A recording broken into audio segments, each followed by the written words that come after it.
حضرت مکی نے لکھا کہ بعض سوال معلومات کے لیے نہیں ہوتے، شرارت کے لیے ہوتے ہیں۔ انہوں نے لکھا کہ حضرت علی سے ایک صاحب نے سوال کیا، چھپے ہوئے تھے، بعض ہوتے ہیں چھپے ہوئے افراد، اس وقت بھی موجود تھے، سوال کیا۔ اب اس کے ذہن میں شرارت یہ تھی کہ علی کیا جواب دیتے ہیں۔ اب یہ اس بات میں سے ایک بات سے بات نکلی، پھر اگلی بات نکل آئی، مشکل ہو جائے گا، پر میں عرض کرنے کی کوشش کرتا ہوں۔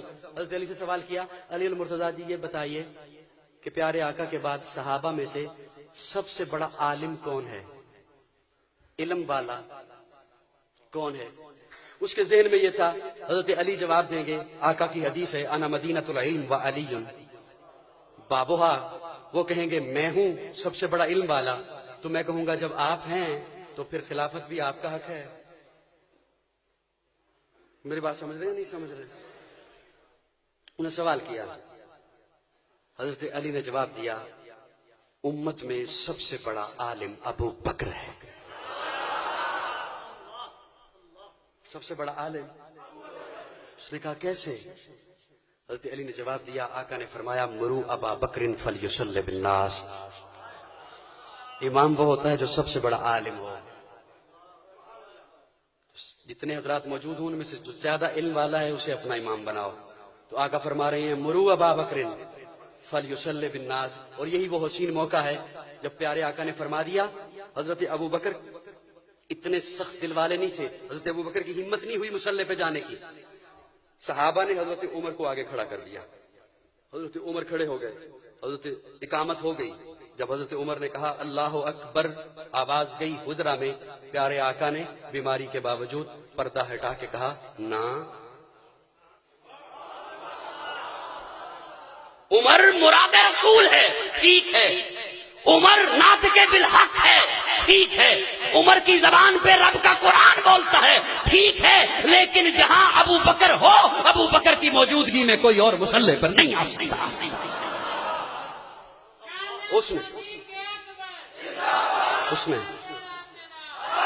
اس نے دوسرا سوال کیا، اچھا علی المرتضیٰ جی یہ بتائیے، یہ حضرت مکی اپنی کتاب میں لکھ رہے ہیں، علی المرتضیٰ جی یہ بتائیے امت میں سب سے بڑا سخی کون ہے؟ حضرت علی جواب دیتے ہیں ابو بکر۔ کیا جواب دیتے ہیں؟ ابو بکر۔ وہ کیسے؟ عثمان اتنی تعداد میں اونٹ لایا تھا، ہزاروں کی تعداد میں، بہت زیادہ تھے اونٹ، فرمایا وہ ساری اپنی جگہ پر باتیں۔ عمر آدھا لایا تھا، بہت زیادہ سامان تھا، لیکن ابو بکر نے تو گھر میں چھوڑا ہی کچھ نہیں تھا، ابو بکر نے تو گھر میں چھوڑا ہی کچھ نہیں تھا۔ اما عائشہ فرماتی ہیں میں نے دیکھا ابا جی کروٹ لے رہے ہیں، کروٹ پہ کروٹ بدلتے ہیں، نیند نہیں آ رہی، میں نے ہاتھ جوڑ کے کہا ابا جی کیا وجہ ہے؟ عائشہ تجھے پتہ نہیں ہے رسول اللہ نے چندہ مانگا؟ تو آپ تو سب کچھ اٹھا کے دے آئے، میں دیکھ رہی تھی آپ دیواروں پر ہاتھ لگا رہے تھے، سوئی بھی نہ رہ جائے، آپ تو سب کچھ دے کے آئے۔ حضرت ابو بکر رو کے کہتے ہیں عائشہ بیٹا میں سب کچھ دے آیا ہوں، میں پریشان اس لیے ہوں، نبی نے اتنی شدت سے، لگتا ہے سخت دشمن سے مقابلہ ہے، اس شدت سے تڑپ سے چندہ مانگا ہے، اور میں پریشان اس لیے ہوں کہ ابو بکر نبی چندہ مانگ رہے ہیں اور تو نے 32 درم گز کا کپڑا پہن رکھا ہے۔ ابو بکر صبح اٹھتے ہیں، وہ صبح 200 درم کے لگ بھگ وہ کپڑا بیچتے ہیں، چند درموں کا ٹاٹ خریدتے ہیں، ٹاٹ اپنے تن پہ اوپر اوڑھتے ہیں، ببول کے کیکر کے کانٹے لیتے ہیں، ان کانٹوں کے بٹن بناتے ہیں، پیارے آقا کی مجلس کی طرف چلتے ہیں، ابھی ابو بکر نہیں پہنچتے ہیں، جبریل پہلے پہنچ جاتا ہے۔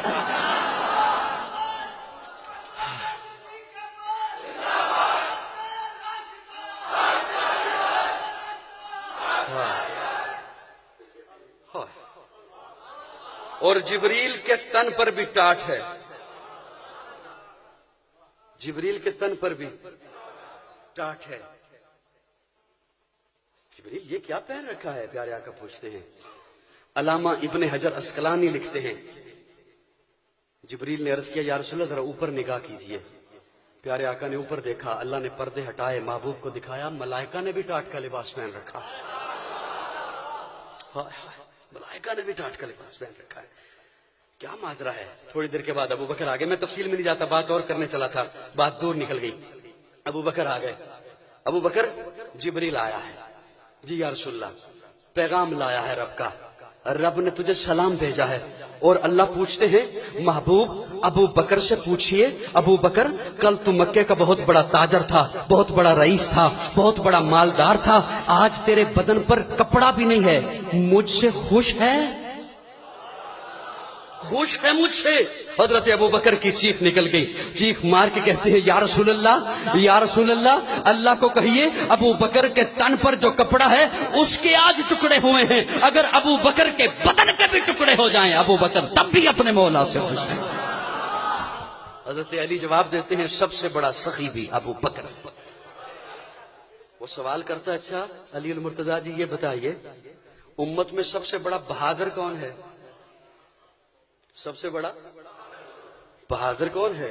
اب ذہن میں یہ تھا حضرت علی کہیں گے میں بہادر, مرحب کے ٹکڑے کیے, عبد بد کے ٹکڑے کیے, جو للکارتا تھا کہ مسلمانوں میں ہے کوئی میرے مقابلے میں آئے, کئی لوگوں کے مقابلے میں وہ اکیلا آیا کرتا تھا. حضرت علی کہیں گے میں. حضرت علی جواب دیتے ہیں امت میں سب سے بڑا بہادر ابو بکر ہے. سب سے بڑا بہادر وہ کیسے؟ حضرت علی جواب دیتے ہیں ایک نبی میں 70 مردوں کی طاقت ہوتی ہے, اور یہ عام نبی کی بات ہے, کیا کہنے حضور کے. وہ اکیلا ابو بکر ہی ہے امت میں جس نے اپنے کندھوں پہ اٹھایا, کندھے پہ اٹھایا, اپنے کندھے پہ اٹھایا ہے. ابو بکر نے جب دیکھا نا کہ نبوت کے پاؤں سے خون آ رہا ہے, ابو بکر نے عرض کیا یا رسول اللہ سوار ہو جائیے, سوار ہو جائیے. پیارے آقا نے یوں دیکھا ابو بکر کس پر, یہاں تو سواری ہے کوئی نہیں, غار ثور کی چڑھائی ہے. ادھر پیارے آقا نے یوں دیکھا, ادھر ابو بکر جھک گیا, ادھر ابو بکر جھک گیا. رب نے بھی کیا ابو بکر نیواں ہو, نیواں ہو میں تنو اچا کراں. بولو ذرا, بولو ذرا, کہہ دو ایک دفعہ سن. ابو بکر نیواں ہو, ابو بکر نیواں ہو میں تنو اچا کراں. پیارے آقا سوار ہوئے ابو بکر کے کندھے پر.